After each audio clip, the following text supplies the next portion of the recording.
कायदे-आज़म मोहम्मद अली जिन्ना ने कहा था कि Pakistan came into Inception the day first Muslim entered in the field of सब कॉन्टिनेंट।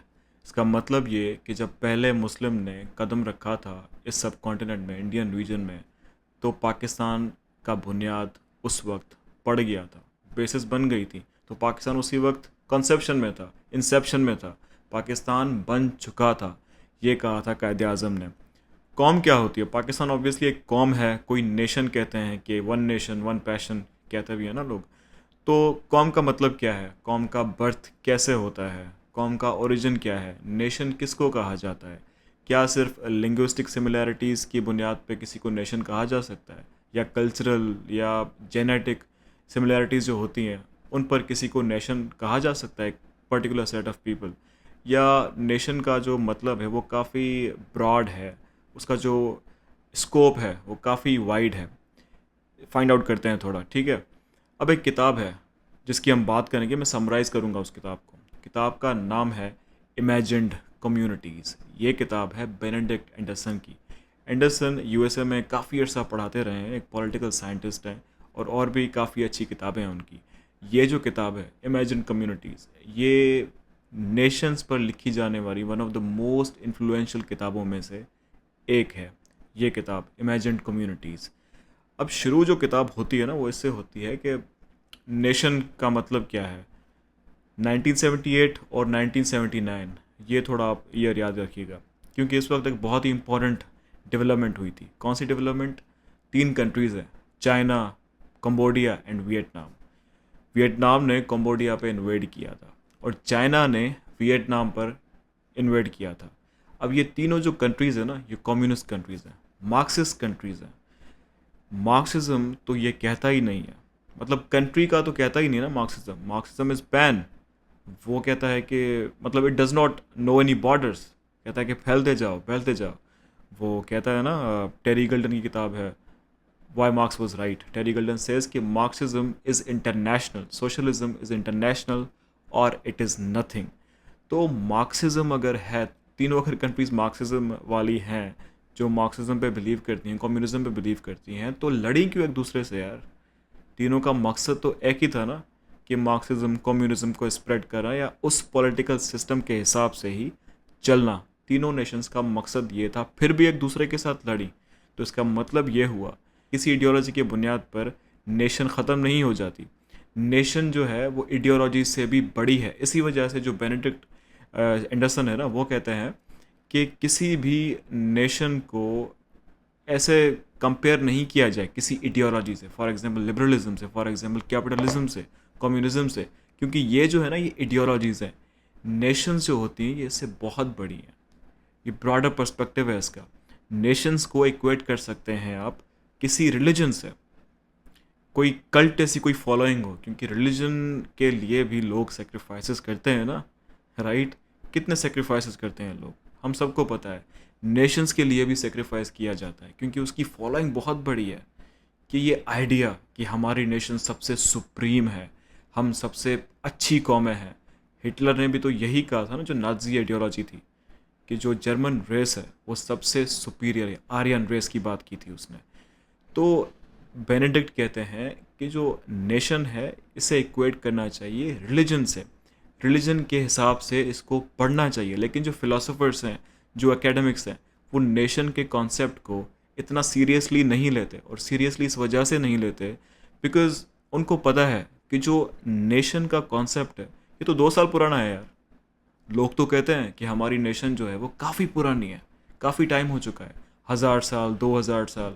जैसे इंडिया में कहते हैं, जैसे पाकिस्तानी मैंने कहा आपको कि जो कंट्री या नेशन का जो बुनियाद था वो कायदे आज़म ने कहा था कि कोई 7th सेंचुरी में बन गया था। पाकिस्तान केम इनटू इंसेप्शन इन 7th सेंचुरी। अब ये कितनी झूठ बात है। इंडियन लोग भी ऐसे ही कहते हैं। मेरी ये वीडियो बनाने का मकसद यही है कि इस मिथ को बस्ट किया जाए कि जो नेशन है आपकी वो कंपैरेटिवली काफ़ी न्यू है।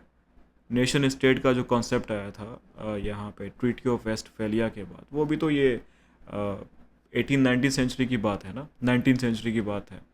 जो नेशन है इसका जो कॉन्सेप्ट है, बेनेडिक्ट कहते हैं, ये आया था 200 साल पहले। मतलब ये कि जब फ्रेंच रिवॉल्यूशन हुई थी, जब ये हुआ था जो अमेरिकन रिवॉल्यूशन हुई थी, उस वक्त the concept of nation started, birth तब हुआ है। उससे पहले ये सीन नहीं था। इनफैक्ट जो नेशन का जो मतलब है ना, जो उसकी एटिमोलॉजिकल मीनिंग है, उसका मतलब है कि कोई ट्राइब, एक पर्टिकुलर ट्राइब जो सेम नस्ल का हो, ये नेशन की एटिमोलॉजिकल मीनिंग है। लेकिन जब ये रिवॉल्यूशंस हुई जो मैंने आपको बताया, फ्रेंच रिवॉल्यूशंस या ये अमेरिकन रिवॉल्यूशन, उसके बाद nation became political as well, क्योंकि अब सोवेरेंटी की ज़रूरत थी, आपको एक पॉलिटिकल टच देना था। नेशन का बुनियाद बाद में आया। अब इंडिया भी कोई नेशन नहीं है शुरू से, इंडिया एज ए रीजन।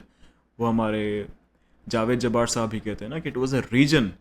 पता नहीं 550 से ज़्यादा तो प्रिंसली स्टेट्स थी, तो उसको नेशन कैसे कहा जा सकता है? वो रीजन था एक। बाद में जाके टुकड़े टुकड़े हुए, बांग्लादेश बन गया, पाकिस्तान बन गया, दूसरे रीजन्स बन गए, नेपाल बन गया। सो इस वजह से नेशन जो है वो कंपैरेटिवली न्यू है, ये बेनेडिक्ट कहते हैं। तो नेशन का मतलब है, बेनेडिक्ट की डेफिनेशन है कि नेशन वो ऐसे डिफाइन करता है कि it is an imagined political community and imagined as both inherently limited और sovereign. The members will never know most of their fellow members. जाहिर सी बात है। अब मुझे बताएं आप कि इमेजिनेशन ही हुई ना ये।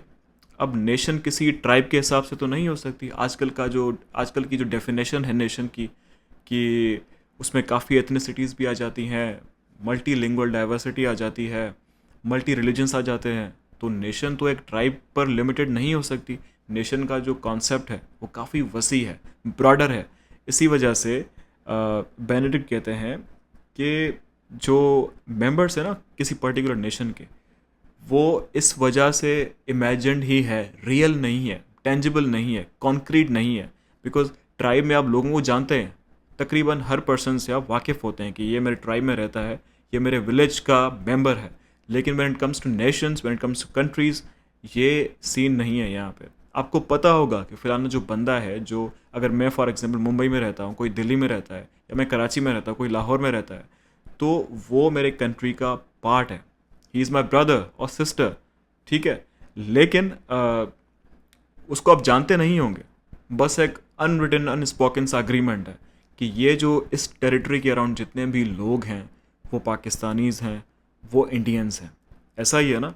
तो ये इमेजिन्ड कम्युनिटी है, आपके माइंड में ही है कि सर्टेन टेरिटरी के अंदर जितने भी लोग रहते हैं वो पाकिस्तानीज़ हैं, या वो इंडियंस हैं, या वो नेपालीज़ हैं, या जो भी हैं, राइट।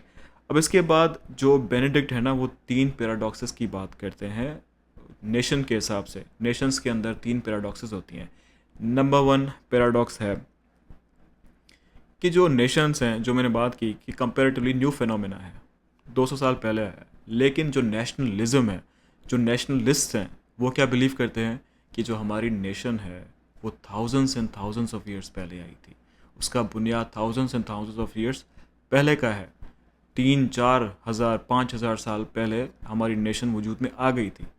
ऐसा ही कहते हैं ना, ये पैराडॉक्स है। मतलब नेशंस न्यू है, लेकिन जो नेशनलिस्ट हैं वो समझते हैं कि हमारी नेशन जो है वो काफ़ी पुरानी है। नंबर 2 जो है इसका पैराडॉक्स, वो ये है कि नेशन का जो कॉन्सेप्ट है इट इज़ यूनिवर्सल। मतलब कोई भी एक पर्टिकुलर कम्युनिटी, एक पर्टिकुलर टेरिटरी के अंदर, या मल्टीपल कम्युनिटीज़ कह सकते हैं कि we are a nation. However at the same time it is particular as well. Particular in a sense के, मैं समझाऊँ अगर आपको, फॉर एग्ज़ाम्पल एक कोई कंट्री है, कोई नेशन है जो डिफ़ाइन करती है अपने हिसाब से कि मैं नेशन हूँ, मेरी ये एथनिसिटीज़ हैं, और ये लोग रहते हैं, इस रिलीजन के लोग रहते हैं। ये जो डेफिनेशन है ना, the very definition is different. यही डिस्टिंग्विश करती है one nation from another one. मतलब जो इंडियन नेशन है, जो जितने भी स्टेट्स हैं इंडिया के 29-30, वो डिफ़ाइन करेंगी खुद को कि ये स्टेट्स हैं हमारी, ये रिलीजन्स हैं हमारे, हम सेक्युलर हैं। फॉर एग्जांपल इंडिया का कॉन्स्टिट्यूशन तो कहता है ना कि हम सेक्युलर हैं। तो वो जो डेफिनेशन है पर्टिकुलर, वो हर नेशन की अलग अलग होती है। पाकिस्तान का नेशन का जो कॉन्सेप्ट है वो अलग होगा एज़ कम्पेयर टू इंडिया और आयरलैंड और इंग्लैंड और यूएसए।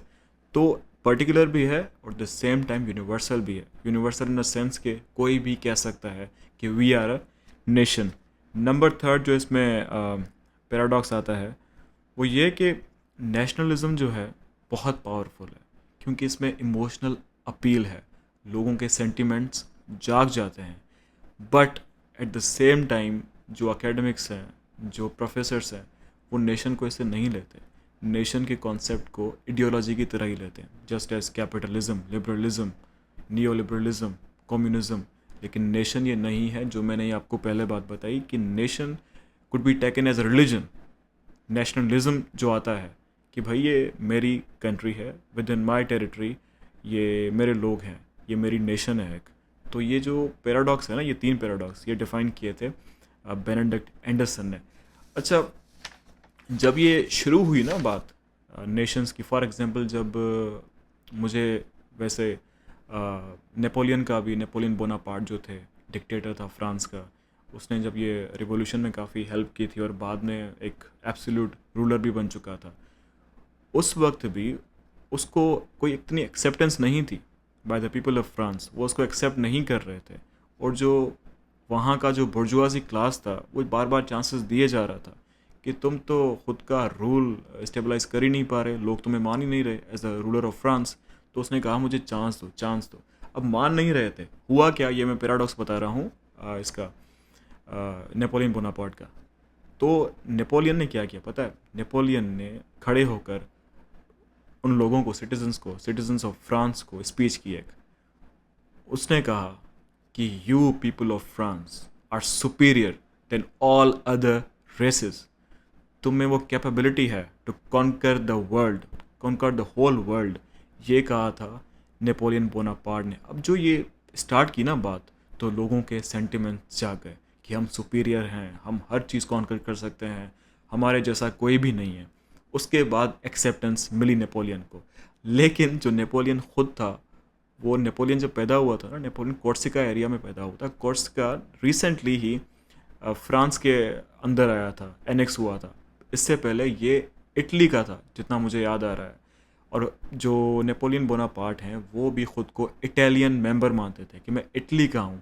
अपनी जवानी तक के ईयर्स तक वो कहते थे कि मैं इटली का हूँ, बिकॉज कॉर्सिकन पीपल जो हैं उनकी जो लॉयल्टी थी वो इटली के साथ थी। हाउ एवर बाद में जब इसे थोड़ा पावर मिला, मिलिट्री की तरफ आया, तो उसने इस चीज़ से सरेंडर किया और बाद में ख़ुद को फ्रेंच बुलाने लगा। ये पैराडॉक्स था इसका, नेपोलियन बोनापार्ट का।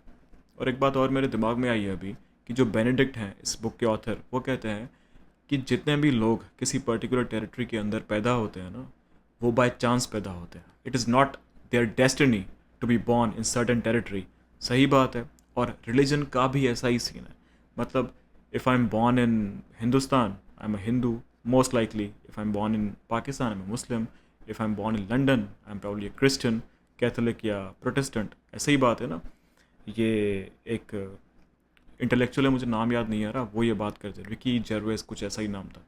खैर, तो बाय चांस है, लेकिन हम उसे डेस्टिनी मान देते हैं कि I am glad, I am fortunate that I am born into right religion. और नेशंस के साथ भी यही सीन है। I am a proud Indian, I am proud USA citizen, I am a proud Pakistani.